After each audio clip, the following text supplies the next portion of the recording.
Hello and welcome students, আশা করি তোমরা সকলেই খুব ভালো আছো। জ্ঞানজ্যোতি কোচিং সেন্টার পক্ষ থেকে তোমাদের সবাইকে আরো একবার স্বাগত।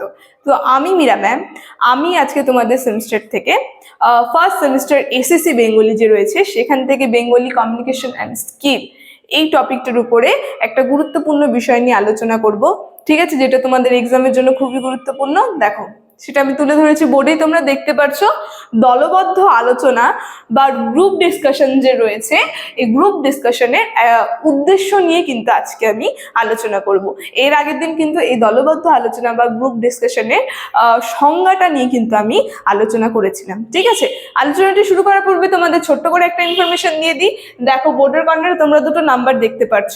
এটা হচ্ছে আমাদের Gyanjyoti coaching centre official helpline number. এখানে তোমাদের অনলাইনে ক্লাস করানো হয়, তার সঙ্গে তোমাদের নোটস দেওয়া হয়। তো তোমরা যারা যারা আমাদের সঙ্গে অনলাইন ক্লাসে যুক্ত হতে যাচ্ছ, তারা উপরে দেওয়া এই নাম্বার দুটির সঙ্গে যোগাযোগ করে কিন্তু আমাদের সঙ্গে যুক্ত হয়ে যেতে পারবে। ঠিক আছে, তাহলে আলোচনাটি আমি শুরু করছি। দেখো, প্রথমেই বললাম দলবদ্ধ আলোচনা বা গ্রুপ ডিসকাশন যে রয়েছে এর উদ্দেশ্য নিয়ে কিন্তু আজকে আমি আলোচনা করব। দেখো, এখানে আমি কয়েকটা করে সংজ্ঞা দিয়ে দিয়েছি। ঠিক আছে, এই পয়েন্ট করে দিয়েছি আমি। এই পয়েন্টগুলো কিন্তু তোমাদের বিষয়বস্তু সহকারে লিখতে হবে। বিষয়বস্তুগুলো কিন্তু আমি লিখিনি, বিষয়বস্তুগুলো আমি মুখে বলে দেব। এই পয়েন্টের সঙ্গে তোমরা বিষয়বস্তুগুলো তখন একটু খাতায় লিখে নেবে এবং তার সঙ্গে আমি বুঝিয়ে দেবো সেটা। ঠিক আছে, তো এই যে দলবদ্ধ আলোচনা বা গ্রুপ ডিসকাশন কি জিনিসটা কি, আমি এটা নিয়ে এর আগে আলোচনা করেছি, তাও আমি আর একটু বলে দিই। যে দলবদ্ধ বলতে আমরা বুঝতে পারছি অনেকজন, যেখানে অনেকজন ব্যক্তি থাকবে, একাধিক ব্যক্তি থাকবে, একজনের বেশি থাকবে, এবং একটা বিষয় নিয়ে কি হবে, সবার মধ্যে আলোচনা হবে।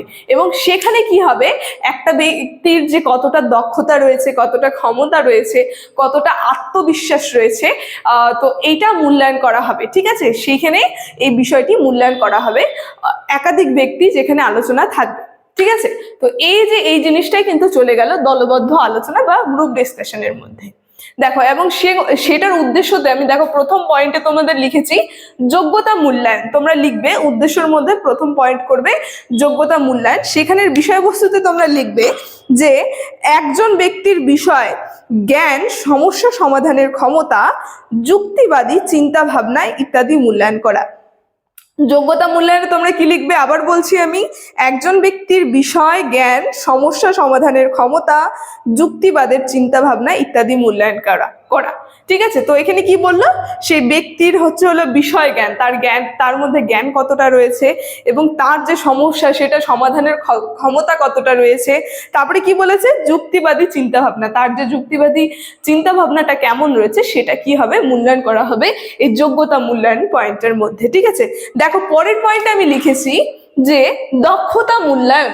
এই পয়েন্টের মধ্যে বিষয়বস্তুতে তোমরা যেটা লিখবে আমি বলে দিচ্ছি, একজন ব্যক্তির উপস্থাপনা, যোগাযোগ, দলগত কাজ, নেতৃত্বে দেওয়া ইত্যাদি দক্ষতা মূল্যায়ন করা। আবার বলছি, একজন ব্যক্তির উপস্থাপনা, যোগাযোগ, দলগত কাজ, নেতৃত্ব দেওয়া ইত্যাদি দক্ষতা মূল্যায়ন করা। কি দেখলাম আমরা এই পয়েন্টটাতে, দক্ষতার মূল্যায়ন পয়েন্টের মধ্যে বলেছে যে একজন ব্যক্তি থাকবে, তার উপস্থাপনা কেমন, তার যোগাযোগ ক্ষমতাটা কেমন রয়েছে, বা দলবদ্ধভাবে মানে অনেকজন মিলে কেমন ভাবে কাজ করতে পারে সেগুলো বিষয়ে তার যে নেতৃত্ব সেটা মূল্যায়ন করবে কিন্তু এই দক্ষতা মূল্যায়ন পয়েন্টের মধ্যে। ঠিক আছে, দেখো পরের পয়েন্টে আমি লিখেছি ব্যক্তিত্ব মূল্যায়ন। এই যে ব্যক্তিত্ব মূল্যায়ন রয়েছে, এই ব্যক্তিত্ব মূল্যায়ন পয়েন্টের বিষয়বস্তুতে তোমরা যেটা লিখবে, একজন ব্যক্তির আত্মবিশ্বাস, ধৈর্য, সহনশীলতা, মানসিক স্থিতি, স্থাপকতা ইত্যাদি গুণাবলী মূল্যায়ন করা। এই ব্যক্তিত্ব মূল্যায়নের মধ্যে আমরা দেখব যে একজন ব্যক্তির কি বলেছে, ধৈর্য কতটা রয়েছে, আত্মবিশ্বাস কতটা রয়েছে, এবং তার মানসিক যে স্থিতিস্থাপকতা সেটা কতটা রয়েছে সেটা কিন্তু মূল্যায়ন করা হবে তার এই ব্যক্তিত্ব মূল্যায়নের মধ্যে। তার আত্মবিশ্বাস, ধৈর্য, এই সমস্ত বিষয়কে কিন্তু মূল্যায়ন করা হবে। দেখো লাস্ট পয়েন্টে যেটা রয়েছে দলগত কাজের ক্ষমতা মূল্যায়ন।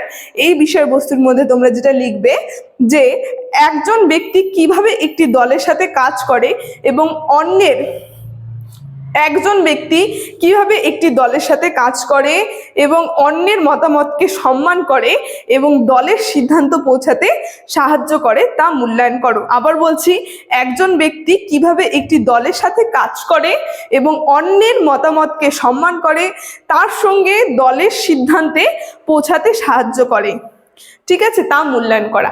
এই বিষয়ে কিন্তু দেখবো আমরা এই দলগত কাজের মধ্যে, মানে একজন ব্যক্তি অনেকজনের সঙ্গে একাধিক জনের সঙ্গে কিভাবে কাজ করছে এবং সবার মতামতে কিভাবে নিজ সহমত জানাচ্ছে, প্রকাশ করছে নিজের মতামত, এবং তার এই যে স্থির বলতে লক্ষ্য, সেই বিষয়টার উপরে লক্ষ্য পৌঁছাতে কতটা সাহায্য করছে, সেগুলো কিন্তু মূল্যায়ন করা হবে এই দলগত কাজের বা এই ক্ষমতার মধ্যে, কাজের ক্ষমতার মধ্যে, ঠিক আছে।